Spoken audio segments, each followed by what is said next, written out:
오전 10시에 서울중앙지법 앞에서 진행을 했고 7명이 참석했고요.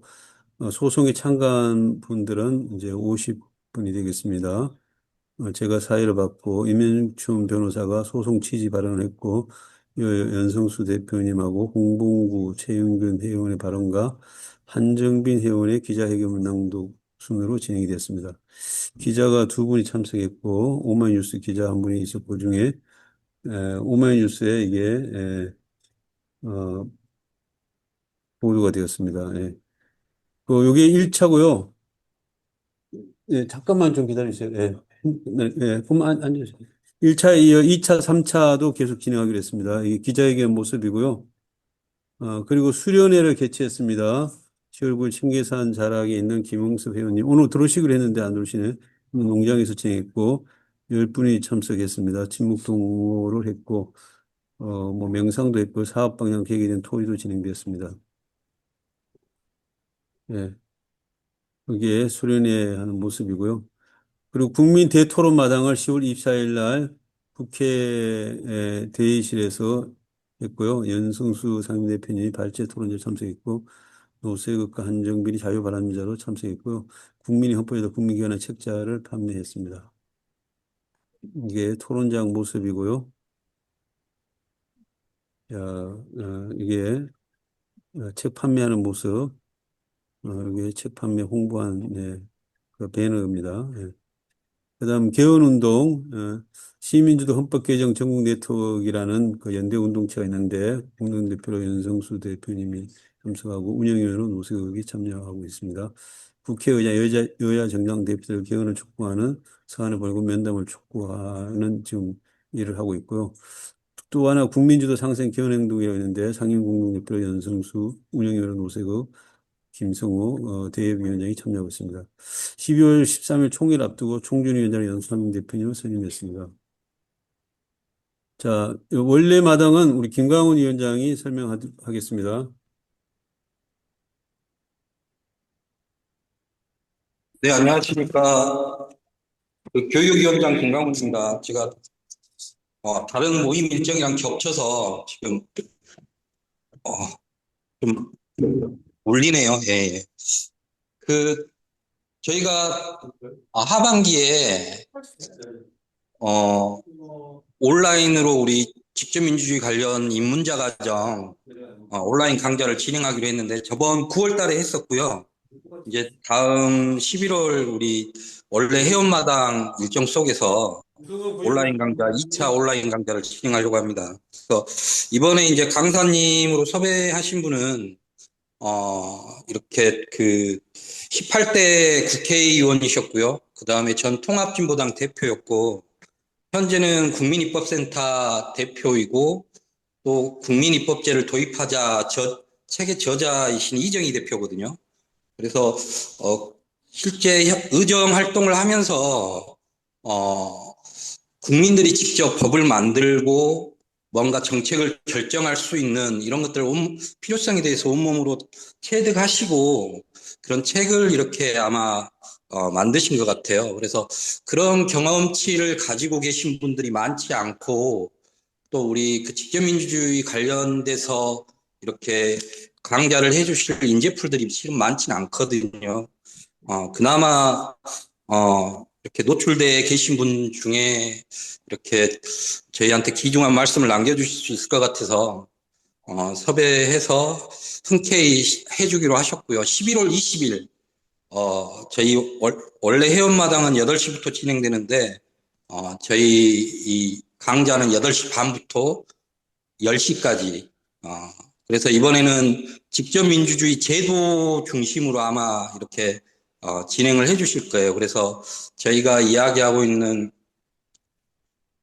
국민입법제, 국민발안제, 국민소환제, 국민투표제와 더불어서 저희 직접민주주의 연대에서 추천하고 있는 국민배심원제 그리고 한 가지가 더 있죠.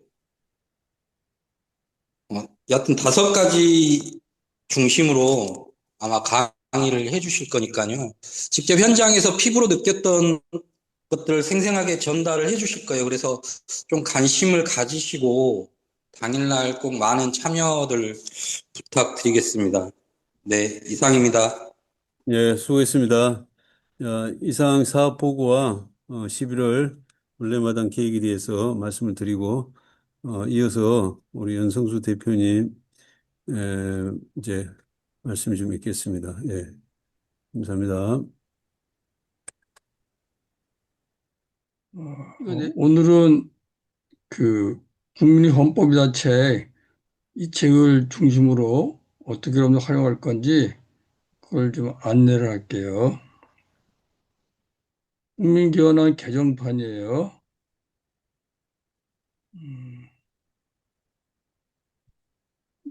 손바닥 헌법에 나왔던 걸 좀 키워서 좀 크게 만들었어요. 여기서 이제 보실 것들이 국민 개헌을 위한 기초 철학이라는 게 있어요. 여기 보면은 동학패전개혁 12조, 이게 동학혁명 때 동학교도들이 그 지방 정부를 하고 협약을 해가지고 이걸 운영한 거예요. 여기 보면은 재밌는 내용들이 많이 나와요.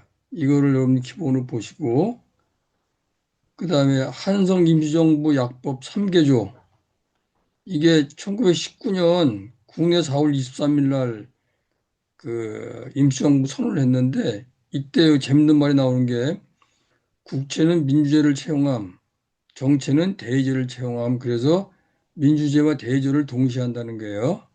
이 앞에 민주제는 직접 민주를 얘기합니다. 제3조에는 재밌어요. 국시. 국시가 보통 우리 그동안 반공이라고 얘기했잖아요. 그게 아니고 국민의 자유와 권리를 존중하고 세계의 평화 행복을 증진하게 함이 한성임정부도 내세운 국시예요. 우리는 국시가 처음부터 국민의 자유와 권리를 존중하고 세계 평화의 행복을 증진하게 함 이렇게 돼 있어요. 그 다음에 상해 임시정부 임시원장을 쭉 보시면 여기 상당히 재밌어요. 이건 각 지역 독립운동가들이 상해에 모여서 1919년 4월 11일 날 임시원장을 지정했는데 여기 보면 정강에 민족평등, 국가평등, 인류평등의 대의를 선전함. 이게 민족평등은 일제로부터 독립을 얘기하죠. 국가평등, 이건 세계 국가들이 평등해야 된다는 거예요. 그러니까 제국주의에 반대한다는 뜻이에요. 인류평등은 모든 인류가 똑같이 평등하게 살아야 한다는 데서 굉장히 스케일이 커요. 민족평등, 국가평등, 인류평등의 대의를 선전함. 그다음 임시정부 헌장에 보면은 1조는 대한민국 민주공화제로 한다. 2조는 대한민국 임시정부가 임시의정원의 결의에 의해 통치한다. 3조가 재밌어요. 대한민국의 인민은 남녀, 귀천, 빈부의 계급이 없고 일체 평등하다. 1910년대에 벌써 남녀 평등을 얘기했어요. 이게 굉장히 빠른 거거든요. 미국보다 빨라요. 그다음에 귀천, 귀하고 천한 사람 계급 얘기하는 거예요. 빈부라고 하는 거는 부자와 가난한 계급이 없고 평등 12조 평등 정부는 훨씬 더 발전돼 있어요. 남녀, 귀천, 빈부의 계급이 없고 지금 빈부의 계급이 심하죠. 그다음에 건국강령은 1941년도 12월 28일 날 대한민국이 해방될 걸 대비해서 해방되면 어떻게 민국 건설할까를 짠 강령이에요. 일종의 이제 이 나이가 재헌헌법으로 바뀌는 건데 여기 보면 삼균주의를 얘기하고 있어요. 정치, 경제, 교육의 균등, 독립, 민주, 균치의 삼종모 동시에 실시할 것. 그다음에 이게 3장 건국 4칙장이 재밌는데 여기 보면 노동권, 휴식권, 피구제권, 피보험권, 면비수화권, 선거권, 피선거권, 직접 창정권, 국민파면권, 국민입법권과 사회각조집할 권리가 있음. 그래서 이 대한민국 인민들이 누적 권리를 쭉 열거한 거예요. 휴식권도 있어요. 쉴 권리. 그다음에 그 보험에 들을 권리도 있고 면비수사권은 그 무상교육을 얘기하는 거예요. 모든 국민이 무상으로 교육받는다. 선거권, 피선권 다 아시는 거고 참정권, 직접 참정권, 이건 국민투표를 얘기해요. 파면권, 국민 파면권, 입법권, 국민 입법권 이 당시 벌써 다 나온 거예요. 18세가 선거권을 그때 벌써 줬어요. 그 다음에 대통령 출마할 수 나이가 23세면 출마할 수 있게 돼 있어요. 그다음 이 당시 벌써 도정부, 군, 부군 조총부를 두고 도의회 둔 거 보면 지방자치를 예비하고 있는 거예요. 노공, 유공, 여공의 야간 노동, 이건 나이 든 노동자, 어린 노동자, 여성 노동자의 야간 노동을 금지하는 거예요. 그 다음에 공인과 농인, 노동자와 농민은 면비의료, 무상의료를 한다는 거예요. 그 다음에 6세부터 12세 초등기본교육은 물론이고 12 이상 고등기본교육, 그러니까 중고등학교 교육까지 전부 국가에서 부담한다. 이렇게 돼 있어요. 이대로만 됐다고 치면 지금 나라 굉장히 좋은 거죠. 그래서 요거는 여러분들이 꼭 읽어보셔야 돼요. 국민개헌을 위한 기초철학과 동학개정 개적 12조, 한성임시정부 약법 3개조, 상임임시정부 임시원장, 건국강령 이걸 토대로 해서 재헌헌법이 만들어지고 재헌헌법을 독재자들이 계속 개혁해왔던 거예요. 요거 국민개헌 수정안에 들어가 있는 거 보시고 국민개헌 수정안에는 최근까지 다 반영을 해서 다 바꿨어요. 나중에 보시면 돼요. 이 책의 특징은 그냥 헌법을 공부하는 것뿐만 아니라 개헌을 함께 만든다. 거기에 의미가 있습니다. 그래서 이 책 순서가 이렇게 돼요. 현행헌법의 장점과 문제점을 파악한 후 독자가 직접 개헌을 만들어 볼 수 구성되어 있습니다. 먼저 헌법 각 조항의 의미와 개정 이력을 소개한 후 헌법 퀴즈를 통해 각 조항의 문제점과 대안을 생각해 보도록 하였습니다. 그런 후에 국민 개헌안을 보고 주권자로서 독자처럼 생각하시는 개정안을 직접 작성하고 제안으로 빈칸을 만들어 두었습니다. 부록으로는 9차에 걸친 헌법 개정사를 수록하였고 그 다음에 지난 8년간 공들여 만든 국민 개헌안을 별책으로 출판합니다. 그래서 우리 모두 헌법을 잘 알고 함께 지혜를 모아 헌법을 잘 바꾸면 자유롭고 평등한 세상에서 연대하며 행복하게 살 수 있습니다. 이런 내용으로 되어 있습니다. 자, 예를 하나 들어봅시다. 제1조는 이 현행헌법 조항이에요. 대한민국은 민주공화국이다. 2항 대한민국의 주권은 국민에게 있고 모든 권력은 국민으로부터 나온다. 그래서 맨 처음에 해설이 들어가요. 1919년 대한민국 임시헌장에서 국채를 민주공화국으로 명시했습니다. 이는 아시아 국가 중에서 최초입니다. 5.16 군사쿠데타 후에 개정된 60년 헌법에서 무슨 의도인지 모르겠지만 제2조 독립되어 있던 국민주권 조항을 제1조 2항으로 편입시켰습니다. 근데 원래는 재헌헌법에는 1조 대한민국 민주공화국이다. 2조 대한민국의 주권은 국민에게 있고 모든 권력은 국민으로 나온다가 2조였어요. 근데 이거를 5.16 군사쿠데타 후에 무슨 의도인지 모르겠지만 국민주권 조항을 1조 2항으로 편입시켰어요. 더 기가 막힌 거는 유신 친위 쿠데타 후 개정된 1970년 유신독재헌법에서 제2항에 모든 권력은 국민으로부터 나온다를 삭제하고 대신 국민은 그 대표자나 국민투표에 주권을 행사한다로 개혁한 적이 있어요. 유신헌법에서 요 2항이 없어져 버린 거예요. 그러길 뭘로 바꿨냐? 국민은 그 대표자나 국민투표에 주권을 행사한다로 바꿨어요. 모든 권력은 국민으로 나온다고 없어진 거죠. 이어서 퀴즈가 들어갑니다. 퀴즈, 헌법 제1조항에 대한민국은 민주공화국으로 규정하고 있습니다. 다음 중 민주공화국의 의미를 제대로 설명한 것은 어느 것입니까? 대한민국은 대의로 운영된 공화국이다. 1번. 2번. 대한민국은 직접민주로 운영되는 공화국이다. 3번 대한민국은 대의제 위주로 운영되는 공화국이다. 4번 대한민국은 직접민주주의 견인된 공화국이다. 요거에 대해 힌트가 있고 그다음에 정답이 나오고 해설이 이렇게 쭉 나와요.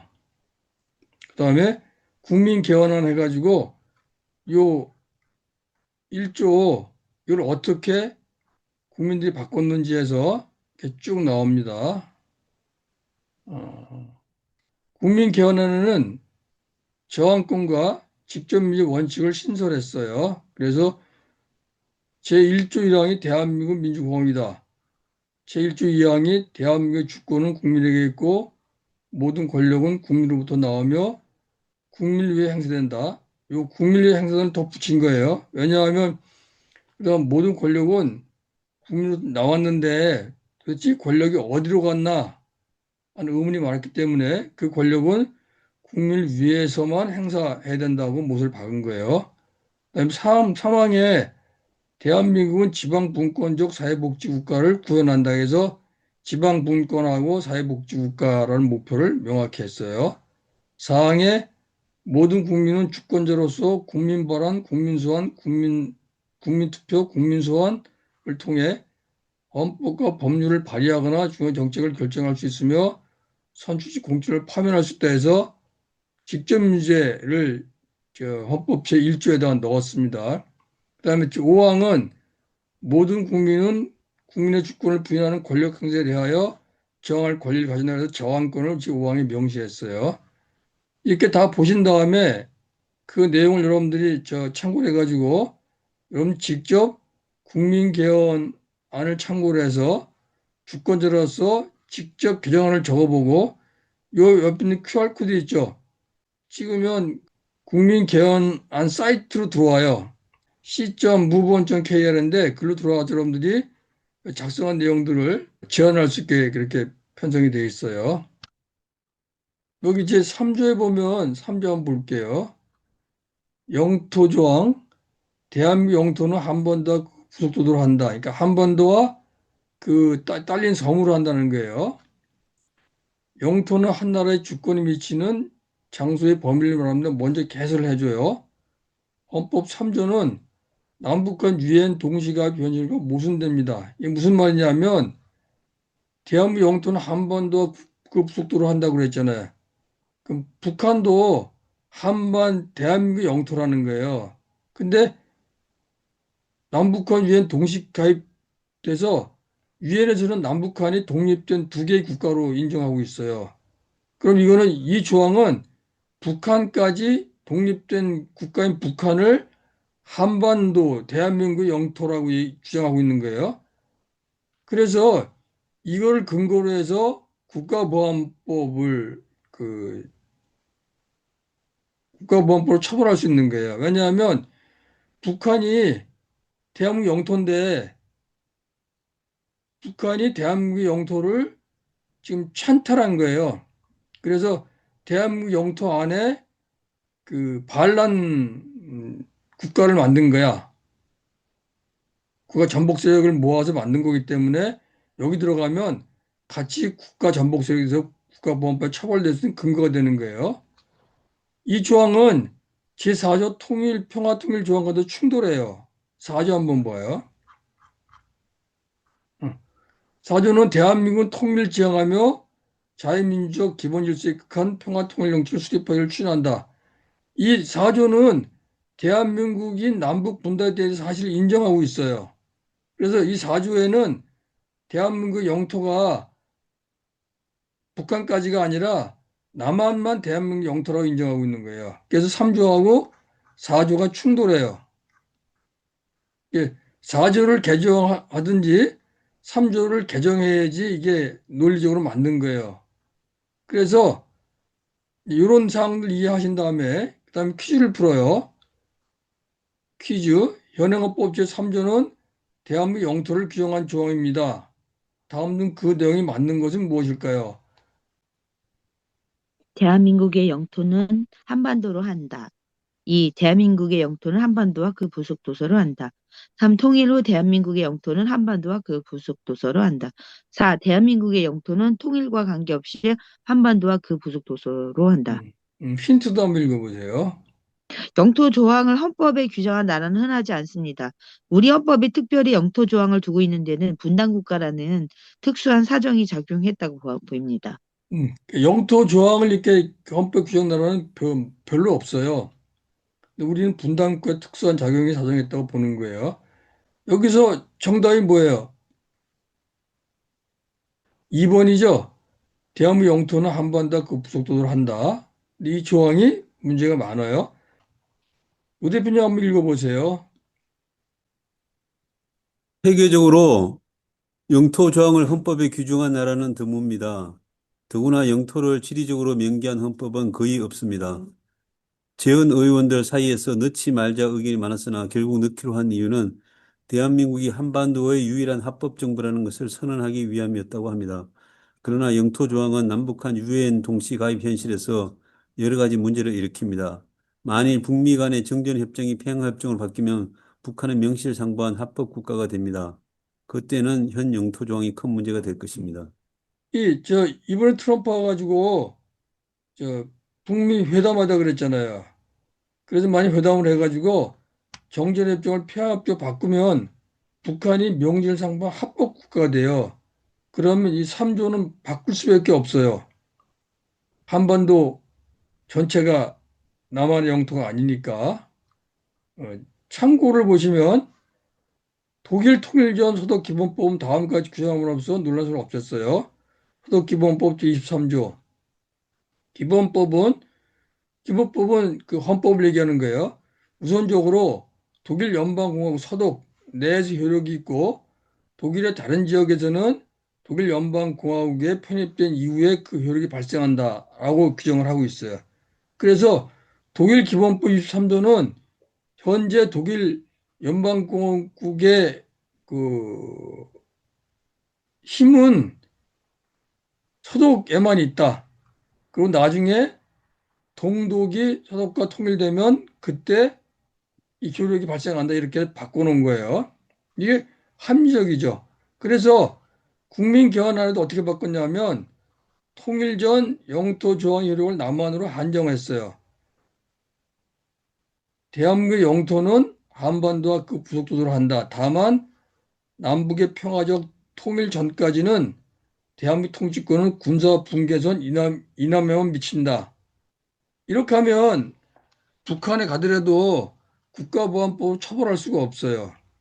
그래서 지금 국가보안법을 폐지하는 운동이 많은데 폐지하는 그 최종적인 그 종착역은 헌법 제3조 영토조항을 대한민국의 영토는 한반도와 그 부속도서로 한다. 다만 남북의 평화적 통일 전까지는 대한민국의 통치권은 군사분계선 이남에만 미친다. 이렇게 바꿔야 된다고 국민들 의견을 모아준 거예요. 그 다음에 이제 요걸 다 보시고 난 다음에 여러분들이 요 빈칸에다가 여러분이 생각하는 국민 개헌하면 더 좋은 개헌안이 있으면 적어 보시는 거예요. 적고 옆에 있는 QR코드를 사진으로 찍으면 그 c.moveon.kr이라고 우리가 국민 개헌안을 고치고 건의하는 제안하는 그 사이트가 있어요. 글로 들어와서 여러분들이 제안안 작성한 내용들 여기다가 넣어서 제안할 수 있도록 그렇게 돼 있어요. 그러면 우리는 이런 6개월에 한 번씩 다 모아가지고 정리해서 국민 개헌의 개정판을 계속 만들어내는 거예요. 자, 이제 전체 순서는 이해하셨죠? 구성 어떻게 됐는지. 오늘 이 정도 하고 질문 받고 끝냅시다. 그러면 우리 공부는 어떻게 하는 거예요? 이 책을 국민 헌법이다 사거나 국민 개정 이거 개헌안 사면은 공부는 어떻게 하는 거예요? 언제 하는 거예요? 음, 이거는 그러면 이제 온라인으로 날짜를 정해서 일주일에 한 번씩 모여서 하면 되죠. 그리고 좀 정리가 되면은 그 헌법과 민주시민교육을 온라인 오프라인으로 시작할 거예요. 그거는 헌법과 민주시민교육은 강사 교육으로 해서 강사 자격증을 부여하게 돼요. 한 일주일에 한 번씩 해서 4개월 정도 해서 12회 정도 하게 될 거예요. 온라인 오프라인 섞어가지고. 그거는, 그러면은 음, 그분이 그 헌, 헌법은 국민은 헌법이다 이 책으로 하는 거예요? 아니잖아요. 이거 다 못하죠. 그러니까 이걸 참고해서 뽑아서 하고, 우리가 하고 싶은 건 이 책을 갖고서 했으면 좋겠거든요. 음, 꾸준히. 그러니까 꾸준히 같이 이렇게 10분이고 20분이고 일단은 해야지 이 책만 사놓고 있으면 아무 소용이 없잖아요. 음. 집에다 뭐 진열만 할 거 아니잖아요. 그러니까 이거를 원래 행사 때 같이 10분이나 20분 정도 하고서 하는 건 어떨까요? 그것도 방법인데, 이거 공부하고 싶으면 일주일에 한 번씩 온라인으로 개설해서 할 수 있어요. 응. 헌법 교육을 쭉 해보니까 헌법이 대한민국 역사 교육하는데 굉장히 좋아요. 헌법에 증거가 다 있기 때문에 그 뭐 박정희가 잘했다 못했다 전두환이 나쁘다 안 나쁘다 논쟁할 필요가 없어요. 그냥 명확하게 나오거든 내용들이. 예를 들어 볼게요. 음. 제5조에 보면은 5조는 침략적 전쟁 부인 국군의 사명과 정치적 중요에 관한 내용인데 이 1항 대한민국은 국제 평화 유지에 노력하며 침략적 전쟁을 부인한다. 국군은 국가의 안전보장과 국토방위의 신성 의무를 수행함을 사명을 하며 그 정치적 중립성이 유지된다. 이 5조가 이 별로 개정할 게 없는 것 같이 보이잖아요. 근데 사실은 총각 9개 조항 중에서 가장 많이 개정된 조항이에요. 처음에 48년도 지원헌법에는 모든 침략적 전쟁을 부인함 이렇게 길게 안 돼 있어요. 모든 침략적 전쟁을 부인한다고 하고 국토방위의 신성 의무를 수행함 이렇게 딱 간략하게 돼 있었어요. 이걸 어떻게 바꿨냐? 1차 개정은 5.16 쿠데타 후 그러니까 박정희 쿠데타 일으켜서 60인의 헌법을 개정하면서 요 2항 조항이 있죠. 국군은 국가의 안전보장과 국토방위 신성 의무를 수행하면 사명을 한다. 이걸 아예 다 없애버린 거예요. 몽땅. 왜 없앴냐고 생각을 해보니까 5.16 군사 당시 국토방위 신성 의무를 수행하지 못한 걸 의식해서 그런 것으로 보인다. 그러니까 국토방위가 아니라 국민을 상대로 전쟁을 일으켰으니까 그게 찔려가지고 이항 전체를 없앤 게 아닌가 그런 거예요. 또 1항에서 원래는 모든 침략적 전쟁이라고 돼 있어요. 근데 여기서 모든을 빼고 국제평화 유지에 노력하고는 말을 집어넣어서 해외 파병의 근거를 만들게 돼요. 원래 이 조항이 대한민국은 모든 침략적 전쟁을 부인한다. 정헌법에는 여기서 모든을 뺐어 하고 앞에다가 국제평화의 유지를 노력하며 침략적 전쟁을 부인한다고 바꿨어요. 이렇게 해서 파병의 근거를 만든 거예요. 그 다음에 어떻게 했냐? 그 다음에 헌법 56조에 국군 외국 파견 조항을 넣어서 박정희 정권은 월남 파병, 이라크 전쟁에 파병을 했어요. 그다음 2차 개정은 전두환이 있는데 5.17 내란 후에 1980년도에 헌법을 개혁하면서 2항에 국군 의무 조항을 이제 복구했어요. 복구하면서 뭘 집어넣냐? 국군은 국가의 안전보장과 이걸 집어넣은 거야. 안전보장이 뭘 얘기하는 거야?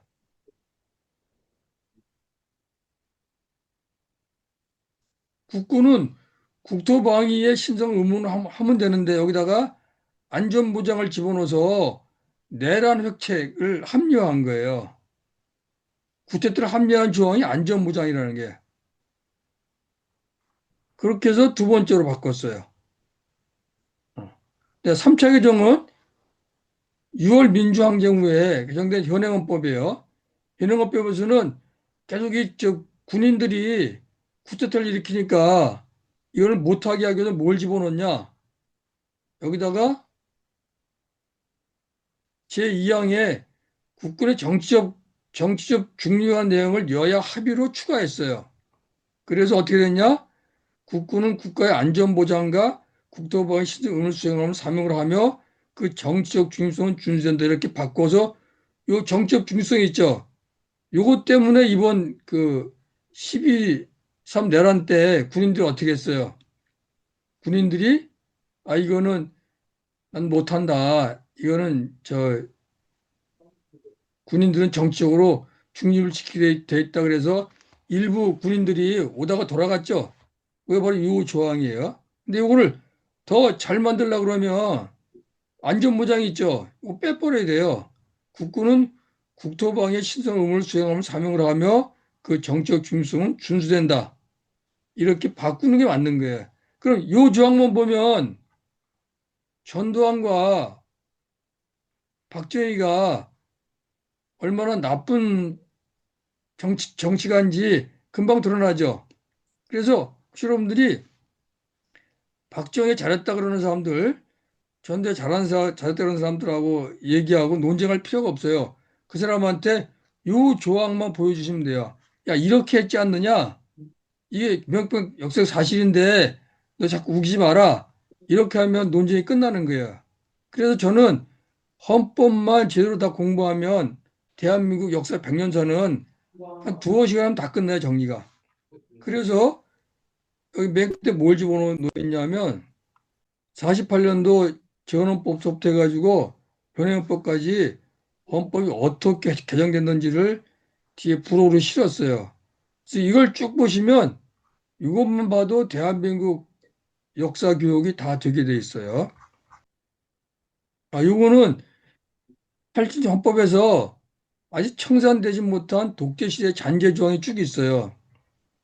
일본 총공서부터 기본권부터 해가지고 이게 박정희 전두환 때 다 바꾼 거예요. 이승만 때. 이 조항들을 다 바꿔야 돼요. 제 76조 보면 국가안전보장, 긴급조치 이런 거, 기헌법 있잖아요. 기업에 관한 조항들. 이 조항들도 이때 80 내란 때 만든 거예요. 이런 게 쭉 언제 만들어서 뭐가 문제인지가 쭉 나와 있어요.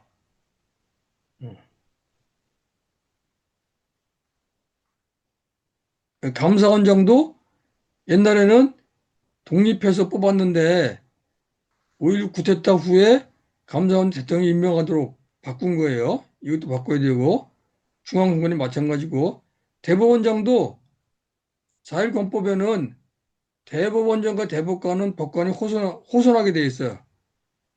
근데 5.16 때 대법원장 국기도 대통령이 임명하도록 바꿔버린 거예요.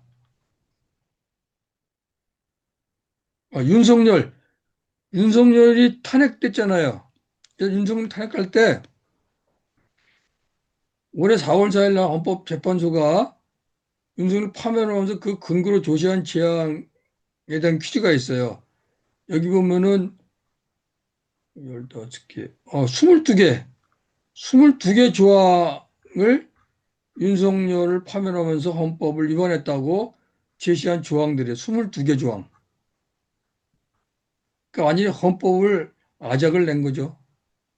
그래서 이 22개 조항을 어떻게 위반했는지 요 밑에 있는 거는 헌법재판소 판결문이에요. 판결문을 이렇게 쭉 실어놨어요. 요약해가지고. 그래서 우리나라에서 헌법 유린의 끝판왕은 윤석열이라는 게 한눈에 이렇게 볼 수 있도록 편성돼 있어요. 자, 여기까지.